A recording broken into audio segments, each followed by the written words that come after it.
नमस्कार विद्यार्थी मित्रांनो, तुम्हा सर्वांचं माझ्या यूट्यूब चॅनलमध्ये पुन्हा एकदा स्वागत आहे. तर आजच्या व्हिडिओमध्ये आपण इयत्ता 6वीचा जो अभ्यासक्रम बदललेला आहे 2026-27 या शैक्षणिक वर्षामध्ये, तर त्याच्यामध्ये विषय आहे गणित आणि त्या गणित विषयातला प्रकरण क्रमांक 2 मधला जो सराव संच 2.2 आहे, तर तो सराव संच 2.2 आपण या व्हिडिओमध्ये बघणार आहोत.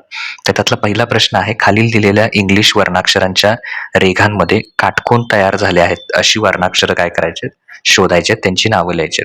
तर ज्याच्यामध्ये काटकोन आहे अशी अक्षरं मी इथं काढतोय. तर सगळ्यात पहिल्यांदा काय करा, तुमच्या वहीमध्ये असा ईचा आकार काढा, काढताना थोडासा मोठा काढा आणि त्याच्यामध्ये तुम्हाला काटकोन दाखवायचे. तर इथे बघा हा एक काटकोन तयार होतोय 90 अंशाचा. त्याच्या खाली इथे सुद्धा काटकोन तयार होतोय. त्यानंतर खालच्या बाजूला काटकोन तयार होतो इथे. त्यानंतर तुम्ही इथे दाखवू शकता. त्यामुळे कुठल्या अक्षरात काटकोन तयार होतं, ई मध्ये.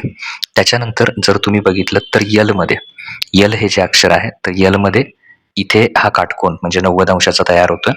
आणि एच मध्ये जर बघितलं आपण तर एच सुद्धा असं मोठं अक्षर जर काढलं तुम्ही तर त्याच्यामध्ये इथे 90 अंश, इथे 90 अंश किंवा खाली इथे, तर काय तयार होतं याच्यामध्ये 90 अंश. म्हणजे कुठली कुठली असणार आहेत, ई, एल आणि एच. तर याच्यामध्ये 90 अंशाचा कोन तयार होतो. त्याच्यानंतर पुढे आहे खालील म्हणजे ई, ही नावं पण लिहा उत्तरामध्ये, ई, एल आणि एच. आणि ह्या आकृत्या सुद्धा वहीमध्ये तुम्ही काय करा, काढा. खालील कोणांची मापे दिली आहेत, तर प्रत्येक कोणाचा प्रकार. आता हा 40 अंश आहे. 40 अंश म्हणजे समजा 90 अंशापेक्षा जर काय असेल, कमी अंशाचा कोन असेल, कमी अंशाचा दिलेला कोन कुठलाही 90 अंशापेक्षा कमी असेल तर त्याला कुठला प्रकार म्हणायचा, तर पहिल्याचा प्रकार कुठला येणार, लघुकोन. तो पहिल्याचं उत्तर काय येणार, लघुकोन येणार. दुसरं काय आहे, 0 अंश आहे. तर 0 अंश असणाऱ्याला त्या कोणाचं नाव लक्षात ठेवायचं, शून्य कोन. कुठल्या प्रकारचा कोन म्हणायचं, शून्य कोन. बरोबर 90 अंश असेल तर बरोबर 90 अंश असणाऱ्या कोणाला काय म्हणायचं, काटकोन. बरोबर 90 अंश असेल तर काटकोन.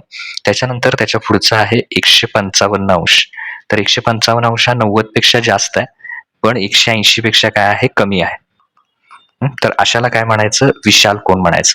त्यामुळे चौथ्याचं उत्तर काय येणार, विशाल कोन हे येणार. तर ही सगळी उत्तरं पहिल्यांदा काय करा, तुम्ही तुमच्या वहीमध्ये लिहून घ्या. आता ती घेतल्यानंतर पुढचं आहे 180 अंश. जर का कोण 180 अंशाचा असेल इथून इथे, तर अशी सरळ रेष तयार होते, त्यामुळे त्याला म्हणायचं सरळ कोन. म्हणजे 180 अंशाचं उत्तर काय येणार, सरळ कोन येणार. त्याच्यानंतर पुढे इथे जर आपण बघितलं, त्याच्या पुढचा आहे हा इथे शेवटचा 245 अंश. आता जो कोन 180 पेक्षा मोठा असतो पण 360 पेक्षा जर लहान असेल, तर 245 काय आहे, 180 पेक्षा मोठा आणि 360 पेक्षा लहान आहे. तर असं लिहू शकता तुम्ही, 180 पेक्षा मोठा आणि 360 पेक्षा लहान. तर असं जर असेल तर त्या प्रकारच्या कोणाला म्हणायचं प्रविशाल कोन. म्हणजे याचं उत्तर काय येणार, प्रविशाल कोन. प्रविशाल कोन हे त्याचं उत्तर लिहा. इथे तो शब्द आहे प्रविशाल कोन. तर ते काढल्यानंतर आता पुढचा जो प्रश्न आहे आपल्या पुस्तकामध्ये तो आहे, वेगवेगळ्या मापाचे प्रविशाल कोन काय करायचे, काढायचे. तर प्रविशाल कोन कसे काढणार तुम्ही, तर समजा आता मी ते कच्ची आकृती काढतोय. तर इथे समजा मी हा असा कोन मापक ठेवला इथे आणि इकडून मोजायला चालू केलं, इथपर्यंत आलो मी. तर समजा तो एकूण 210 अंशाचा कोन आहे. तर हे एक असं कोन मापकात बरोबर माप घ्या आणि 210 अंशाचा कोन काढा. तो कसला झाला, प्रविशाल कोन झाला. 180 पेक्षा मोठा, 360 पेक्षा लहान. किंवा तुम्ही अगदी एक्झॅक्टली असं सरळ काढलात इकडं कोन, बरोबर इथे 90 म्हणजे काटकोनासारखा असा. तर हा जो पूर्ण कोन आहे इथून इथपर्यंत, तर ही आकृती पण दाखवू शकता, नावं देऊ शकता इथे. याला ए, बी, सी. हा पहिला कोन काढा 210चा. हा दुसरा काढू शकताय 270चा. आणखीन एखादा तुम्ही काढू शकता, तो काढताना असा काढा, म्हणजे पूर्ण इथून इथपर्यंत